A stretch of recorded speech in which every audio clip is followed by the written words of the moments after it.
মানুষের জীবনে উন্নতি লাভ করার জন্য তিনটি স্তম্ভের প্রয়োজন হয়। প্রথম স্তম্ভ শিক্ষা। এই শিক্ষা আমাদের জ্ঞান প্রদান করে। দ্বিতীয় স্তম্ভ ব্যবসা, যার দ্বারা আমরা ধন উপার্জন করি। তৃতীয় স্তম্ভ হলো আমাদের ঈশ্বর, আমাদের ইষ্ট। এনার সাথে যদি আমরা জুড়ে থাকতে পারি তাহলে এমন একটা মানসিক বল আপনি লাভ করবেন যেটা এই সংসারে আর কোথাও পাওয়া সম্ভব নয়। কিন্তু মানুষ অনেক সময় জীবনে এই তিনটি স্তম্ভ লাভ করা সত্ত্বেও সামনে অগ্রসর হতে পারেন না। তখনও জীবনে কঠিন পরিস্থিতি আসতেই থাকে। এমনটা ঠিক কেন হয়? কারণ সে জীবনে এই তিনটি স্তম্ভ লাভ করে নেয়, জীবনে প্রয়োগও করে, কিন্তু তার ভিতের কথা সে ভুলেই যায়। যেমন প্রথম স্তম্ভ অর্থাৎ শিক্ষা। এই শিক্ষার আধার হলো শুভ চেতনা। যদি অন্তরে শুভ চেতনা না থাকে তাহলে এই শিক্ষার কোনো গুরুত্ব থাকে না। দ্বিতীয় স্তম্ভ ব্যবসা। পরিশ্রম করে উপার্জন করতে হবে, এই কথাটা আমরা সবাই জানি এবং সবাই চেষ্টাও করি। কিন্তু ব্যবসা করতে করতে আমরা এটা ভুলে যাই আমাদের ব্যবহার কেমন হয়ে পড়েছে। এই ব্যবহার যদি শুভ হয় তাহলে আমাদের উপার্জন আস্তে আস্তে একটা স্থির জায়গায় এসে পৌঁছবে। এবং তৃতীয় স্তম্ভ আমাদের ভগবান। যদি ওনার স্মরণে আপনি যেতে চান তাহলে তার পূর্বে নিজের মা বাবাকে সেবা করুন, তাদের যত্ন করুন, তাদেরকে ভালোবাসুন, কারণ ওনারাই হলেন এই সংসারে আপনার সবথেকে বড় ইষ্ট। তাহলে তিন স্তম্ভের সাথে সাথে তাদের আধারকেও নিজের জীবনে প্রাধান্য দিন। কোনো সমস্যা আসবে না, জীবনে একের পর এক উন্নতি করবেন এবং এই মন প্রসন্ন হয়ে বলবে রাধা রাধা। সুখ, দুঃখ এবং শক্তি, এই তিন হলো এই সংসারের ত্রিদেবের মতো। আমাদের জীবনে যা কিছু ঘটছে এই তিনটির ভিত্তির উপরেই হচ্ছে।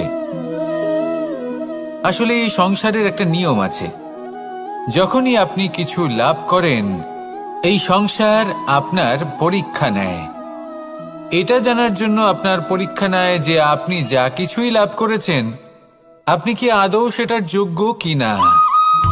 ঠিক সেইভাবেই এই সুখ, দুঃখ এবং শক্তি আপনার পরীক্ষা নিয়ে থাকে। যখন সুখ আসে তখন সে আপনার পরীক্ষা নেয় যে আপনার মধ্যে অহংবোধ জাগ্রত হয়নি তো। যদি অহংবোধ চলে আসে তাহলে সুখ সেখানেই সঙ্গ ত্যাগ করে। দুঃখ আপনার ধৈর্যের পরীক্ষা নিতে থাকে, আর যদি আপনার মধ্যে ধৈর্য না থাকে তাহলে এটা আপনাকে আরো বেশি দুঃখের গভীর অন্ধকারে ঠেলে দেবে। সেখানে শক্তি পরীক্ষা নেয় আপনার বিনম্রতার। যদি আপনি বিনম্র না হন তাহলে হয় এই শক্তি আপনার সঙ্গ ত্যাগ করবে, নয় এই শক্তি বিনম্রতার অভাবে আপনার পতনের কারণ হতে পারে। এই সংসারে যে কোনো ব্যক্তি যিনি এই পরীক্ষায় উত্তীর্ণ হয়ে থাকেন এই জীবনে তিনি সাফল্য লাভ করেন। আসুন আমার সাথে ভালোবেসে বলুন রাধা রাধা। ভয়ের সাথে আমরা সবাই পরিচিত, কষ্ট আমরা সবাই পেয়েছি। কখনো কখনো আমরা অসুস্থ হয়ে পড়ি, আর এমন সময় হলে মাতার মমতা, কখনো বাবার স্নেহ, কখনো বন্ধুদের পাশে থাকার অনুভূতি আমাদের রোগ নিরাময়ে সাহায্য করে। কখনো যদি আমরা নিরাশ হয়ে পড়ি, তখন যদি আমাদের কোনো আপনজন আমাদের দুটো ভালো কথা বলে তখন আমাদের মনোবল বেড়ে যায়। ঠিক তেমন সংসারের এই রঙ্গমঞ্চে যদি আপনি পীড়িত অনুভব করেন, কিছু শুভ কথা আলোচনা করুন, কিছু স্তুতি গান করুন, কিছু মুহূর্তের জন্য হলেও নিজের ইষ্টদেবের কথা স্মরণ করুন আর প্রার্থনা করুন। সাহস বাড়বে, শক্তিও বৃদ্ধি পাবে এবং সামনে এগিয়ে চলার পথও দেখতে পাবেন। তখন এই মন প্রসন্ন হয়ে বলবে রাধা রাধা। এই সংসারে কখনো কোনো ব্যক্তিকে তার বাইরের পোশাক দেখে বিচার করার চেষ্টা করবেন না, এটা খুব বড় ভুল করবেন। যেমন আমরা জীবনে অনেক সময় এমন করি, ধরুন কোথাও একটা গাছ দেখলাম, খুব বিশাল আকারের একটা গাছ যেটা মাটির থেকে অনেক উঁচুতে পৌঁছে গেছে। যার বিশাল শাখা আছে, সেগুলো দেখে আমরা ভাবি যে এই গাছে হয়তো কত সুস্বাদু ফল আছে। আমরা সেই গাছের পরিচর্যা করতে থাকি। আবার অন্যদিকে হলো একটি তৃণ, যেটা মাটি থেকে কিছুটা উঁচুতে পৌঁছেছে, কিন্তু সেই তৃণর নিচে, মাটির নিচে অত্যন্ত সুস্বাদু ফল বা সবজি জন্ম নেয়, যা আমাদের স্বাস্থ্যের পক্ষে অত্যন্ত উপকারী। সেই জন্য কখনো আবরণ দেখে কাউকে বিচার করতে চেষ্টা করবেন না। তার বদলে এটা বোঝার চেষ্টা করুন যে আপনার সামনে যে ব্যক্তি আছে বা বস্তু আছে, তার বিশেষত্ব কি। যদি এই বিশেষত্ব বোঝার ক্ষমতা আপনি অর্জন করেন, যদি এই শিল্প আপনি নিজের ভেতরে জাগ্রত করেন, তাহলে এই সংসারে বিশেষত্ব কি সেটা আপনি জানতে পারবেন। আর এই সমস্ত খেলা দৃষ্টি থেকে নয়, দৃষ্টিভঙ্গি থেকে জন্ম নেয়। দৃষ্টিভঙ্গি সবসময় শুভ রাখুন, আর আমার সাথে ভালোবেসে বলুন, রাধা রাধা। যখন আমরা কোনো বনে প্রবেশ করি, তখন এই সবুজ ঘাস দেখে, এই কোমল ঘাস দেখে আমাদের মন প্রফুল্ল হয়ে ওঠে। ভিন্ন ভিন্ন প্রজাতির ফুল, ভিন্ন ভিন্ন রঙের ফুল দেখে এই মন আনন্দে ভরে ওঠে। এখানে শিশুরা আনন্দ লাভ করে, বড়রা ভোজন গ্রহণ করেন, কথাবার্তা বলেন, হাঁটাহাঁটি করে বেড়ান। এবার ভেবে দেখুন, যখন এই উপবনের নির্মাণ হয়েছিল, সেই সময় যদি এই মাটিকে সঠিকভাবে খনন না করা হতো, যদি তাতে সঠিকভাবে বীজ রোপণ না করা হতো, যদি কোনো সংঘর্ষ না হতো, পরিশ্রম না করা হতো, যদি চলতে চলতে পায়ে কাঁটা না বিঁধে যেত, তাহলে এই সুন্দর বন দেখে আমরা কি এই আনন্দ লাভ করতে পারতাম? কখনোই নয়। ধরুন কোনো নদীর তটে সুন্দর একটি বন আছে, সেই বনের আনন্দ লাভ করতে গেলে আপনাকে সেই নদী পার করতেই হবে। যদি সুখের নদীর কাছে পৌঁছতে চান, তাহলে তটে যে কাঁটা রয়েছে সেগুলোর সাথে সংঘর্ষ করতেই হবে। এই সংসারে যদি আপনি সুখ লাভ করতে চান, তাহলে সুখ লাভের এই যাত্রা শুরু করতে হবে সংঘর্ষ দ্বারা। তাহলে সংঘর্ষকে স্বাগত জানান, এর পেছনেই সুখ রয়েছে যা আপনার জন্য অপেক্ষা করছে। এবার হাসুন আর আমার সাথে ভালোবেসে বলুন, রাধা রাধা। সংসারে আমাদের জীবনের সবথেকে বড় দোষ কি আপনি জানেন? কেউ বলবেন লোভ, কেউ বলবেন লালসা, কেউ বলবেন অসত্য। দেখুন, দুঃখের মূল কারণ হলো পরিশ্রম না করা। কিছু মানুষ ভাবেন যে আমি জীবনে কোনো পরিশ্রম করব না, অথচ আমি সবকিছু প্রাপ্ত করতে চাই। আর এমন এক কারণের জন্যই দূতের মতো খেলা আমাদের জীবনে প্রবেশ করার সুযোগ পায়। দূত। এই দূত আসলে কি? দূত অর্থাৎ কোনো পরিশ্রম ছাড়াই অন্য কেউ পরিশ্রম করে যা অর্জন করেছেন, যে সুখ সুবিধা অর্জন করেছেন, তা নিজের জন্য শুধুমাত্র একটা খেলার মাধ্যমে নিজের করে নেবার ইচ্ছে। আর এই ইচ্ছে অত্যন্ত বিনাশকারী হতে পারে। এই ইচ্ছে যদি আপনার বিবেক, আপনার মন, আপনার চেতনা, আপনার ভাবনা প্রবাহিত করে ফেলে, তারপরে আপনি চেষ্টা করতে শুরু করে দেবেন, আর সেইখান থেকেই আপনার পতন শুরু হবে। এই চেষ্টা করবেন যে অন্য কারোর জীবনের সমস্ত ধন, তার সমস্ত জীবন সম্পূর্ণভাবে নিজের করে নেওয়ার। কারণ প্রথমে আশা জাগ্রত হয়, আর এই আশা হতাশায় পরিণত হতে সময় লাগে না। এই হতাশা কুণ্ঠায় পরিণত হতে সময় লাগে না, কুণ্ঠা লোভে পরিণত হতে সময় লাগে না, আর এই লোভ প্রতিশোধ স্পৃহাতে পরিণত হতে সময় লাগে না। আর যখন এই সব কিছু হয়, আপনি দুষ্ট হয়ে যান। আর সবাই জানেন যে প্রত্যেক দুষ্ট ব্যক্তির পতন হলো অবশ্যম্ভাবী। তাই নিজেকে দূতের থেকে দূরে রাখুন আর পরিশ্রমকে নিজের কাছে টেনে নিন। জীবনে আপনার যা যা স্বপ্ন রয়েছে, যা আপনি করতে চান, শুধুই পরিশ্রম দ্বারা অর্জন করুন। তাহলে তাই করুন আর আমার সাথে ভালোবেসে বলুন, রাধা রাধা। জীবনে কিছু শেখা অত্যন্ত গুরুত্বপূর্ণ। এবার কি কি শিখতে হবে, সেই সব শেখানোর জন্য অনেক শিক্ষক রয়েছেন, কিন্তু কি শিখবেন না আর কি করবেন না, এটা আমাদের নিজের অভিজ্ঞতা দিয়েই শিখতে হয়। কিন্তু তার মানে এটা নয় যে যদি আপনাকে শিখতে হয় যে আগুনের তাপ কতটা, আপনাকে আগুনের মধ্যে হাত দিতে হবে না, অন্য কারোর অভিজ্ঞতা দ্বারাও শিখতে পারেন। প্রশ্ন শুধুমাত্র একটাই যে আপনি কি শিখতে চান নাকি চান না। যদি আপনি এটাই ভাবেন যে আমি শুধুই নিজের অভিজ্ঞতা দ্বারাই শিখতে চাই, তাহলে জীবনকাল ছোট মনে হবে, অনেক কিছুই শিখতে পারবেন না। তাই নিজের সাথে সাথে বড়দের অভিজ্ঞতা দ্বারাও শেখা শুরু করে দিন। এই সংসারের অভিজ্ঞতা দ্বারা শিখতে শুরু করে দিন। আর এটা নিশ্চিত রূপে শেখা আবশ্যক যে কখন কি করবেন না, কোথায় থামতে হবে আর কোথায় থামবেন না। তাহলে আসুন আর আমার সাথে ভালোবেসে বলুন, রাধা রাধা। ভোজন। এবার ভোজন সংগ্রহ করার জন্য মানুষ কি না করেন, সব সময় চেষ্টা করতে থাকেন।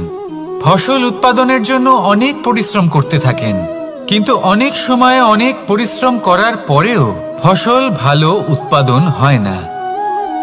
এর কারণ কি? কারণ হলো এটাই যে আপনি পরিশ্রম হয়তো অনেক করেছেন, কিন্তু আপনার নজর তো সেই বীজের দিকে ছিলই না যা আপনি রোপণ করেছেন। সেই জন্য সব সময় কোনো বীজ রোপণ করার আগে তাকে পরখ করে দেখুন, তা অত্যন্ত আবশ্যক। আর সেইভাবেই যখনই কোনো কর্মের প্রশ্ন আসে, তাহলে সেখানে শুধুমাত্র পরিশ্রম যথেষ্ট নয়, সেই কাজের প্রতি আপনার কর্তব্য কি, আপনার উদ্দেশ্য কি, সেটা জানা হলো অত্যন্ত গুরুত্বপূর্ণ। তাই কর্ম করুন, কিন্তু সেই কর্মের প্রতি আপনার যা উদ্দেশ্য তার মাহাত্ম্য বুঝতে চেষ্টা করুন। তাহলে আসুন আমার সাথে ভালোবেসে বলুন, রাধা রাধা। প্রশান্তি জড়িত নিদ্রা মানুষের জীবনের একটা অত্যন্ত গুরুত্বপূর্ণ সুখ এবং প্রয়োজনীয়তাও। দেখতে গেলে এই সংসারের প্রত্যেক পশু পাখি, প্রত্যেক জীব অবশ্যই নিদ্রা প্রাপ্ত করেন, কিন্তু মানুষ, যার মধ্যে বিচার বিবেচনা করার শক্তি অন্যদের থেকে অনেক বেশি, তার কিন্তু ঘুমের কিছু সমস্যা অবশ্যই হয়। কি বলেন? তাই তো। এবার এর কারণ কি? চিন্তা। এবার চিন্তা আমাদের সবার জীবনে আছে। আমরা সকলে জানি যে চিন্তা কখনো আমাদের সাহায্য করে না, তাও আমাদের জীবনে আছে। কেন? চিন্তার মাধ্যমে কি কখনো কোনো সমস্যার সমাধান হয়েছে?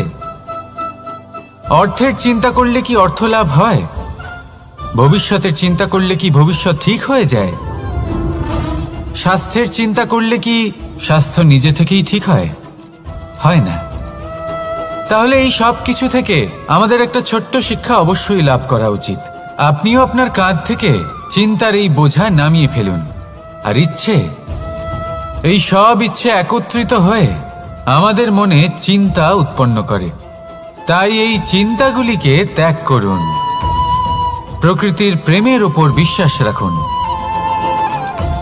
মনে রাখবেন, যিনি চিন্তা মুক্ত হবেন তিনি চিতা মুক্ত হবেন।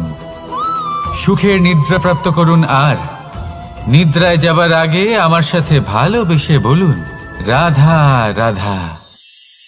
মহাদেব, সেই দেবতা যিনি মহান, যাকে দেবতাদের দেবতা বলা হয়, যিনি হলেন আমার আরাধ্য। কখনো আপনার মনে এই প্রশ্ন এসেছে যে শিবকেই কেন মহাদেব বলা হয়, অন্য কোনো দেবতাকে কেন বলা হয় না?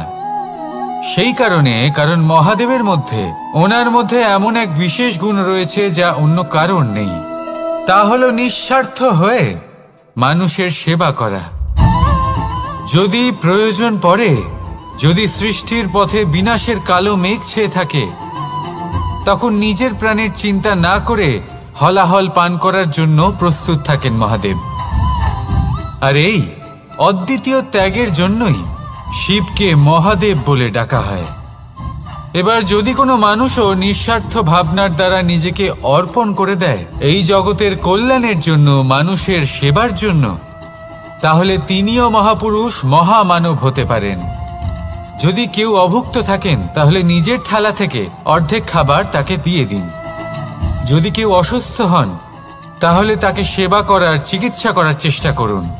এই জীবন শুধু নিজের জন্য নয়, অন্যদের প্রতি, সমস্ত সংসারের প্রতি উৎসর্গ করুন। যদি এইসব মানুষ শিখে যান তাহলে তিনি মহাদেবের পথে অগ্রসর হতে পারেন। যদি মানুষ নিঃস্বার্থ ভাবনার দ্বারা এই সংসারের সেবা করতে শিখে যান তাহলে তিনি নিশ্চিত রূপে মহামানব অবশ্যই হতে পারবেন। আসুন আমার সাথে ভালোবেসে বলুন, রাধা রাধা। স্বর্ণ, হিরে, মুক্ত, মানিক, এই সব কিছুকে আগে পাথর বলা হতো। তাহলে এমন কি হলো যে এদের রত্ন বলা হয়? আর রত্ন তা বাস্তবে আসলে কি? এটা হলো সেই পাথর যাকে আগে আগুনের তাপ সহ্য করতে হয়েছে, পরখ করা হয়েছে, যাচাই করা হয়েছে, এদের কাটার চেষ্টা করা হয়েছে, কিন্তু তারা কখনোই নষ্ট হয়নি, বরং তারা আরো উদ্ভাসিত হয়েছে, আরো উজ্জ্বল হয়েছে, এই সংসারে আরো প্রকাশ ছড়িয়ে দিয়েছে। সেই জন্য এরা হলো এত অমূল্য, সেই জন্য এরা হলো বহুমূল্য, সেই জন্য এদের রত্ন বলা হয়। এবার মানুষের কাছেও এই নির্বাচনের অধিকার রয়েছে যে আমরা শুধু পাথর হয়ে থাকব নাকি রত্ন হয়ে থাকব। কিভাবে? আমাদের জীবনেও অনেক সমস্যা রয়েছে, বাধা আছে, বিপত্তি আছে। আমরা সেই বাধার তাপে উত্তপ্ত হই, এই সমস্যা আমাদের কাটার চেষ্টা করে। অনেক মানুষ বিভিন্ন পরিস্থিতি আমাদের ভাঙার চেষ্টা করে, কিন্তু আমাদের নষ্ট হলে চলবে না। যেভাবে এই রত্ন সমস্যার সম্মুখীন হয়ে পাথর থেকে রত্ন হয়েছে, সেইভাবেই আমাদেরও আমাদের সমস্যার সম্মুখীন হয়ে রত্ন হয়ে উঠতে হবে, এই সংসারে প্রকাশের স্রোত হয়ে উঠতে হবে। তাহলে এটাই করুন আর আমার সাথে ভালোবেসে বলুন, রাধা রাধা। সংসারে সবথেকে বড় শক্তি আসলে কি? কেউ বলবেন শারীরিক শক্তি, কেউ বলবেন অস্ত্রের শক্তি, কেউ বলবেন জ্ঞানের শক্তি। ঠিক আছে, কিন্তু যদি আমি বলি সংসারের সবথেকে বড় শক্তি হলো শক্তি কোনো এক তথ্যের, আগে হ্যাঁ, তথ্য। এই তথ্য নিজেই কিন্তু খুব শক্তিশালী, অত্যন্ত শক্তিশালী অস্ত্র হলো এই তথ্য। আর সত্যি বলতে অনুচিত তথ্যের থেকে অনেক বেশি ঘাতক হলো অসম্পূর্ণ তথ্য।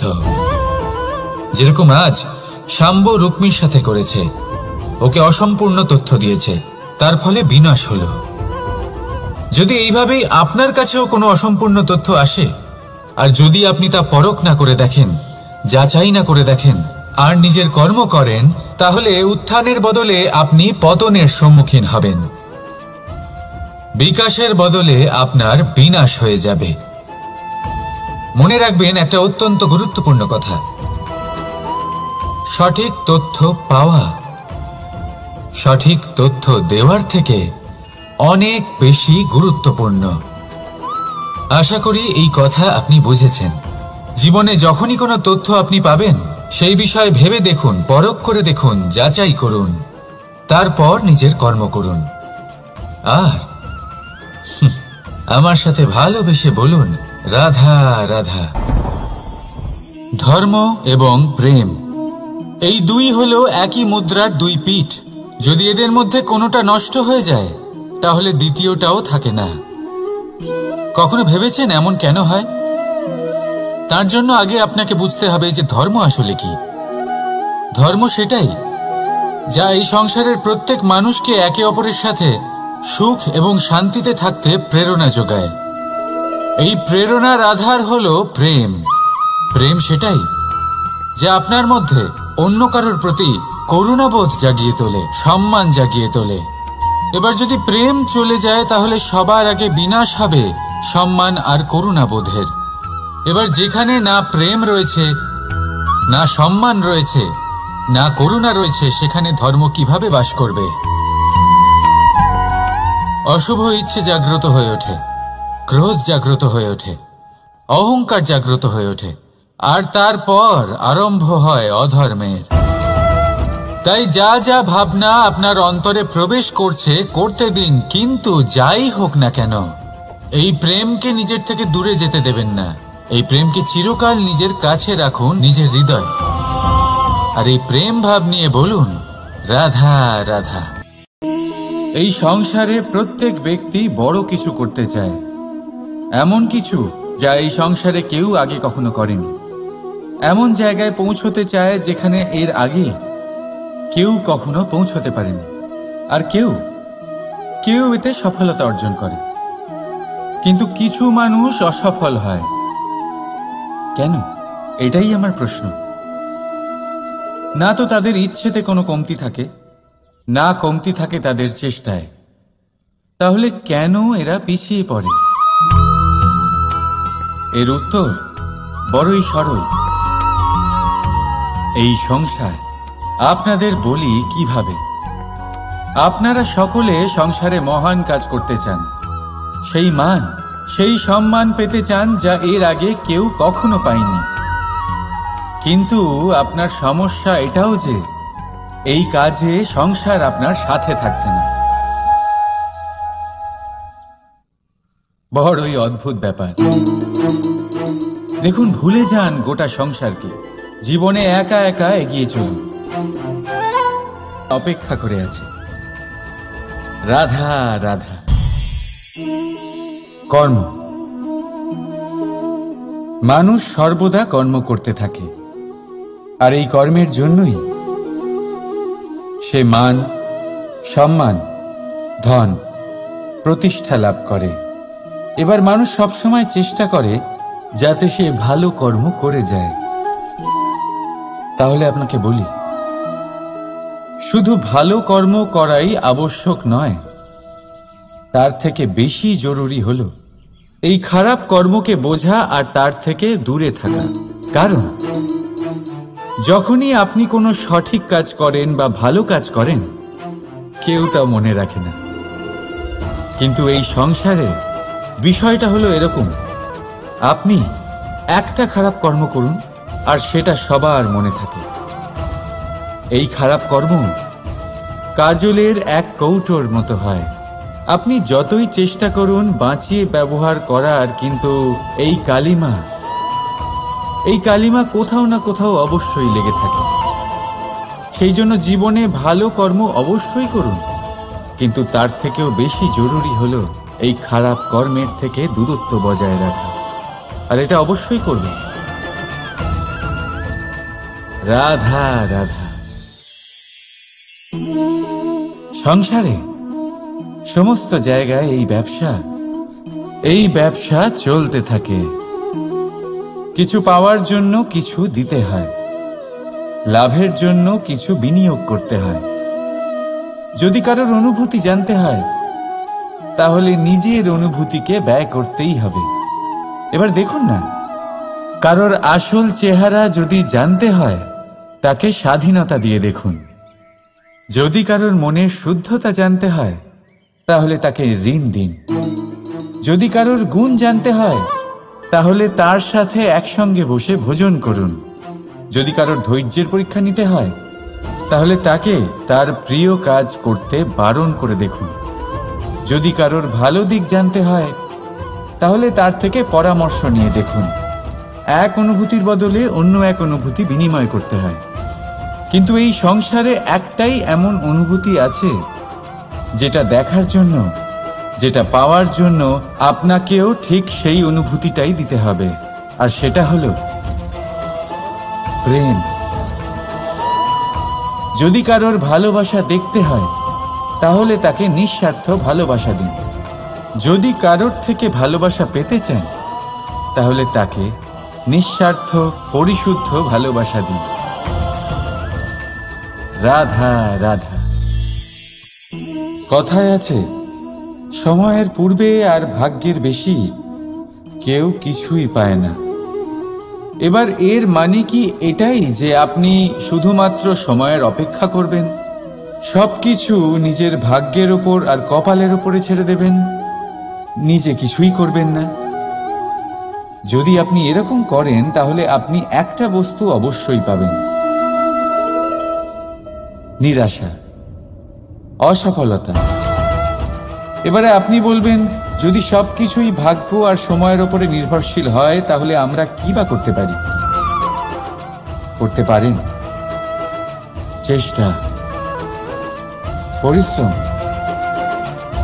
এই চেষ্টাই আপনার জীবনে সেই সময়কে আপনার কাছে টেনে নিয়ে আসে, সেই সময়ে যার অপেক্ষা আপনি করছেন। আর এই ভাগ্য তার সামনেই নত হয় যে সর্বদা পরিশ্রম করতে থাকে। রাধা রাধা। এই পদ্ম ফুল দেখতে পাচ্ছেন? এর অভ্যেস হলো জলস্তরের ওপরে ভাসা। সেই জন্য জলাশয়ের জলস্তর যখন বৃদ্ধি পায়, এই যে ফুলের কাণ্ড দেখছেন সেটাও বাড়তে থাকে, যাতে এই ফুল জলস্তরের ওপরে থাকে। কিন্তু যখন সেই জলাশয়ে জলস্তর নামতে থাকে, সেই কাণ্ড নিজেকে ছোট করতে পারে না, আর এই ফুল নিজের ভারে নিজেই ভেঙে পড়ে। এবার এটা আমাদের সাথেও হয়। সময়ের সাথে আমরা জীবনে যত সাফল্য পাই, আমাদের জীবনের স্তর বাড়তে থাকে। আর যখন আমাদের সংস্থান কমতে থাকে, আমরা সেই জীবন স্তর ছাড়তে পারি না, আর শেষ পর্যন্ত সেই জীবন স্তরের কারণেই ভারাক্রান্ত হয়ে শেষ হয়ে যায়। সেই জন্য যদি কিছু রাখতে হয়, তাহলে তা হলো দৃষ্টিভঙ্গি। সাধারণভাবে জীবন যাপন করতে শিখুন। সময়ের চক্রও আপনাকে মাত দিতে পারবে না। রাধা রাধা।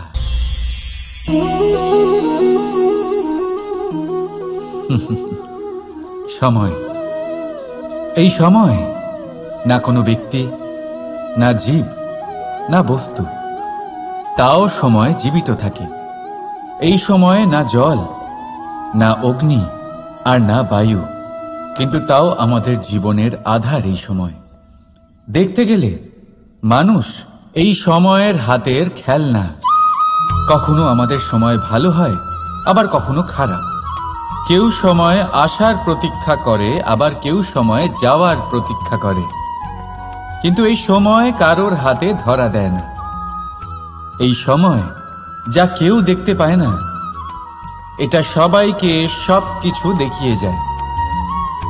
দেখিয়ে যায় যে আপনকে আর পরকে, আমাদের শুভাকাঙ্ক্ষীকে আর ক্ষতিকে চায়, আমাদের মিত্রকে আর আমাদের শত্রুকে। এই সময় আপনাকে দেখায় যে আপনি কতটা শক্তিশালী, সেই সময় আপনাকে দেখিয়ে যাবে আপনি কতটা দুর্বল। এই সময় সব কিছু দেখিয়ে যায়।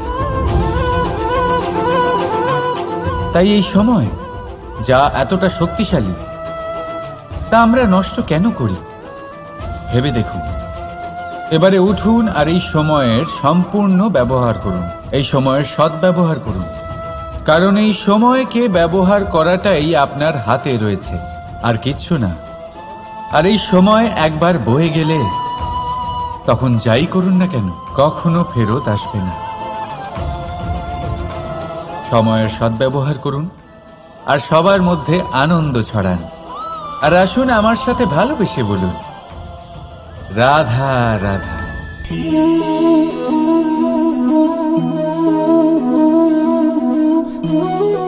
এই জল দেখতে পাচ্ছেন আপনি? এটা ঘোলা জল। এতে ময়লা মিশে আছে, কিন্তু যদি আপনি এটা কিছুক্ষণ এমনি ফেলে রাখেন, তাহলে দেখবেন এই ময়লা আপনা থেকেই নিচে থিতিয়ে পড়বে। কিন্তু এই পাত্রটা নাড়াতে থাকলে এমনটা হবে না। শান্ত ছেড়ে দেবেন, তবেই এই ময়লা নিজেই নিচে চলে যাবে। ঠিক সেইভাবেই যখন আমাদের জীবনে কোনো সমস্যা আসে, কোনো অশান্তির সৃষ্টি হয়, তখন উত্তেজিত হয়ে পড়লে, নিজের সংযম হারিয়ে ফেললে আমরা এর সমাধান পাব না। শান্ত থাকলে তখনই সমস্যার সমাধান পাব। তাই মনে রাখবেন, ধৈর্য আর সংযম দ্বারা শান্ত মনে বিচার করলে যত বড়ই সমস্যা হোক না কেন, তার সমাধান আপনি অবশ্যই পাবেন।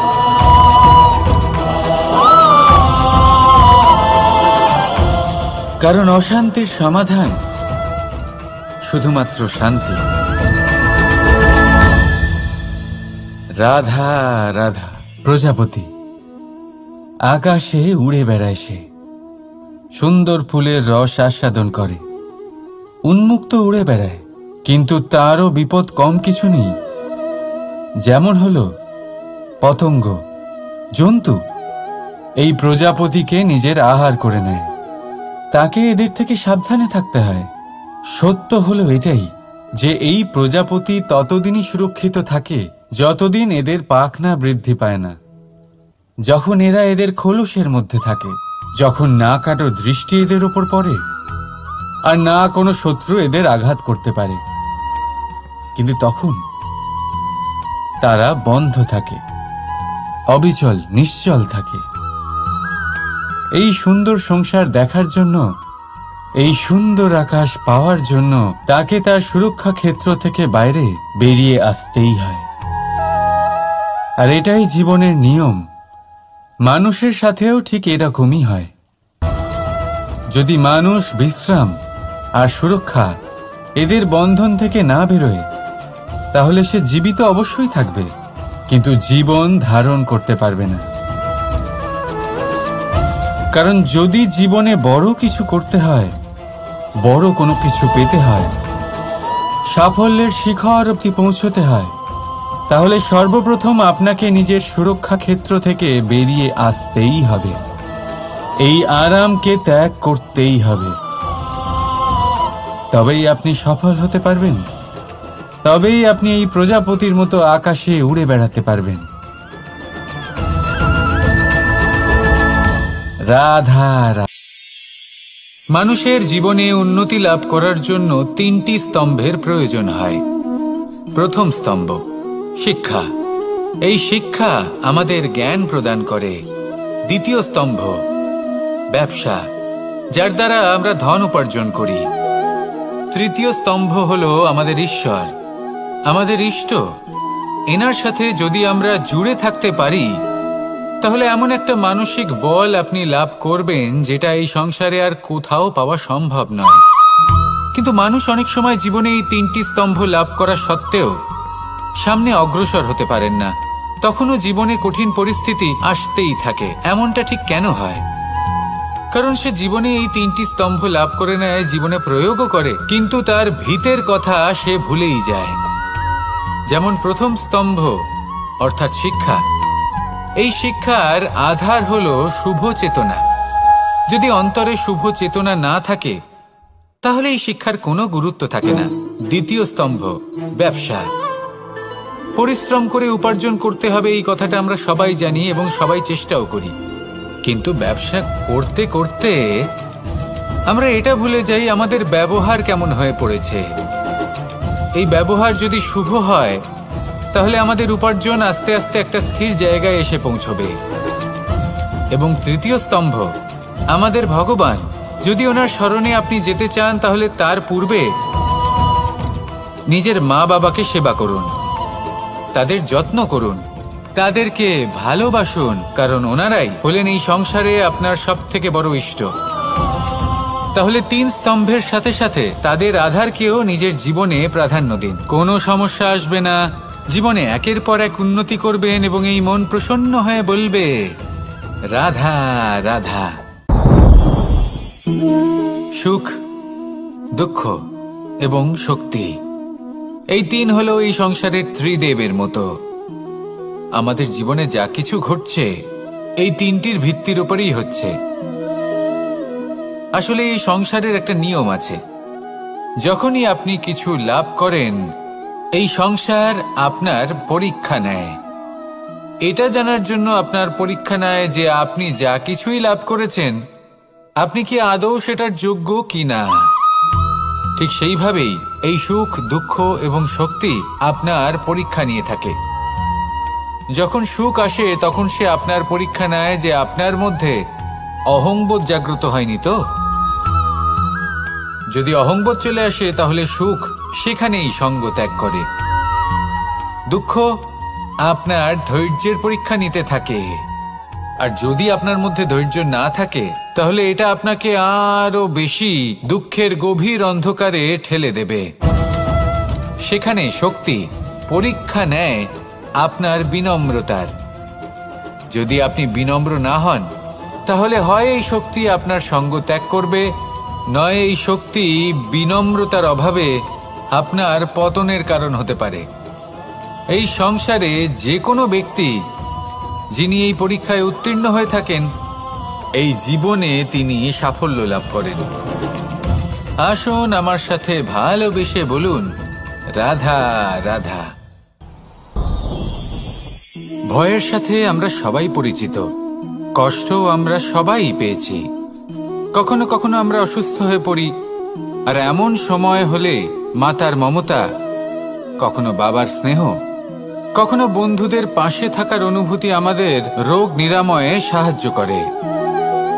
কখনো যদি আমরা নিরাশ হয়ে পড়ি, তখন যদি আমাদের কোনো আপনজন আমাদের দুটো ভালো কথা বলে, তখন আমাদের মনোবল বেড়ে যায়। ঠিক তেমন সংসারের এই রঙ্গমঞ্চে যদি আপনি পীড়িত অনুভব করেন, কিছু শুভ কথা আলোচনা করুন, কিছু স্তুতি গান করুন, কিছু মুহূর্তের জন্য হলেও নিজের ইষ্টদেবের কথা স্মরণ করুন আর প্রার্থনা করুন। সাহস বাড়বে, শক্তিও বৃদ্ধি পাবে এবং সামনে এগিয়ে চলার পথও দেখতে পাবেন। তখন এই মন প্রসন্ন হয়ে বলবে, রাধা রাধা। এই সংসারে কখনো কোনো ব্যক্তিকে তার বাইরের পোশাক দেখে বিচার করার চেষ্টা করবেন না, এটা খুব বড় ভুল করবেন। যেমন আমরা জীবনে অনেক সময় এমন করি, ধরুন কোথাও একটা গাছ দেখলাম, খুব বিশাল আকারের একটা গাছ, যেটা মাটির থেকে অনেক উঁচুতে পৌঁছে গেছে, যার বিশাল শাখা আছে। সেগুলো দেখে আমরা ভাবি যে এই গাছে হয়তো কত সুস্বাদু ফল আছে, আমরা সেই গাছের পরিচর্যা করতে থাকি। আবার অন্যদিকে হলো একটি তৃণ, যেটা মাটি থেকে কিছুটা উঁচুতে পৌঁছেছে, কিন্তু সেই তৃণর নিচে, মাটির নিচে অত্যন্ত সুস্বাদু ফল বা সবজি জন্ম নেয়, যা আমাদের স্বাস্থ্যের পক্ষে অত্যন্ত উপকারী।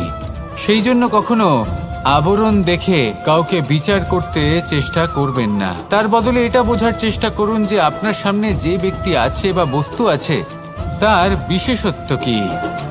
যদি এই বিশেষত্ব বোঝার ক্ষমতা আপনি অর্জন করেন, যদি এই শিল্প আপনি নিজের ভেতরে জাগ্রত করেন, তাহলে এই সংসারে বিশেষত্ব কি সেটা আপনি জানতে পারবেন। আর এই সমস্ত খেলা দৃষ্টি থেকে নয়, দৃষ্টিভঙ্গি থেকে জন্ম নেয়। দৃষ্টিভঙ্গি সবসময় শুভ রাখুন আর আমার সাথে ভালোবেসে বলুন, রাধা রাধা। যখন আমরা কোনো বনে প্রবেশ করি, তখন এই সবুজ ঘাস দেখে, এই কোমল ঘাস দেখে আমাদের মন প্রফুল্ল হয়ে ওঠে। ভিন্ন ভিন্ন প্রজাতির ফুল, ভিন্ন ভিন্ন রঙের ফুল দেখে এই মন আনন্দে ভরে ওঠে। এখানে শিশুরা আনন্দ লাভ করে, বড়রা ভোজন গ্রহণ করেন, কথাবার্তা বলেন, হাঁটাহাঁটি করে বেড়ান।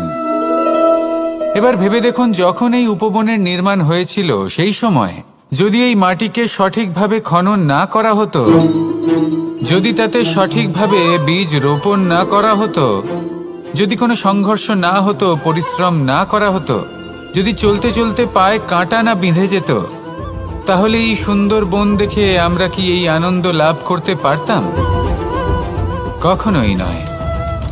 ধরুন কোনো নদীর তটে সুন্দর একটি বন আছে, সেই বনের আনন্দ লাভ করতে গেলে আপনাকে সেই নদী পার করতেই হবে। যদি সুখের নদীর কাছে পৌঁছতে চান, তাহলে তটে যে কাঁটা রয়েছে সেগুলোর সাথে সংঘর্ষ করতেই হবে। এই সংসারে যদি আপনি সুখ লাভ করতে চান, তাহলে সুখ লাভের এই যাত্রা শুরু করতে হবে সংঘর্ষ দ্বারা। তাহলে সংঘর্ষকে স্বাগত জানান, এর পেছনেই সুখ রয়েছে যা আপনার জন্য অপেক্ষা করছে। এবার হাসুন আর আমার সাথে ভালোবেসে বলুন, রাধা রাধা।